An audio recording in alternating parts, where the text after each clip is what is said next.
ল'ৰাটোৱে মানে এতিয়া নতুনকৈ মাত ফুটিছে পাপা পাপা বুলি।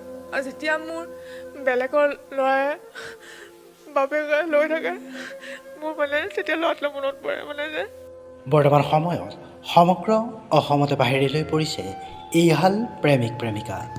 স্ক্ৰীণত দেখি থকা এই ব্যক্তিজন হৈছে এজন বিবাহিত পুৰুষ। নিজ পত্নী আৰু সন্তান থকাৰ পিছতো আন এগৰাকী যুৱতীৰ সৈতে অবৈধ সম্পৰ্ক ৰক্ষা কৰি বিবাহ পাশত আবদ্ধ হৈছে। এই মহিলাগৰাকী হৈছে স্ক্ৰীণত দেখি থকা এই ব্যক্তিজন অৰ্থাৎ ঋতুপন গগৈৰ পূৰ্বৰ পত্নী। এখন সুখৰ সংসাৰ নিমিষতেই থান বান কৰি দিলে প্ৰিয়া বৰুৱা নামৰ এই যুৱতীগৰাকীয়ে। আচৰিত কথা এইটোৱেই যে এই ব্যক্তিজনে নিজ সন্তান হস্পিটেলত এডমিট হৈ থকাৰ দিনটোতেই বিয়া কৰোৱাইছিল এই যুৱতীগৰাকীক। এই মহিলাগৰাকীয়ে সামাজিক মাধ্যমত এটা পোষ্ট শ্বেয়াৰ কৰি লিখে যে 2015 চনৰ পৰা ভালপোৱা আৰু 2020 চনত বিয়া হওঁ। 8 বছৰ ভালপোৱাৰ পাছত আমাৰ এতিয়া কণমানি সন্তান এটিও আছে। এনেদৰে বহু কথাই কৈ গ'ল এই মহিলাগৰাকীয়ে। পাপা বুলি।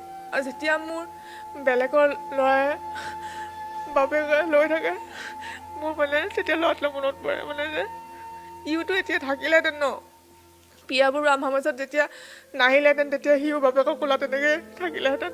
কিন্তু সি যিটো সময়ত বাপেকৰ মৰম মানে পাব লাগিছিলে সেই বাপেকৰ মৰমটো সি নাই পোৱা। মানে যিটো সময়ত মানে তাৰ বাপেকৰ দৰকাৰ হৈছিলে সি একোৱে পোৱা নাই। সি মানে প্ৰায় জানুৱাৰীৰ পৰাই মানে বাপেকৰ মানে মৰমৰ পৰা বঞ্চিত হৈছে।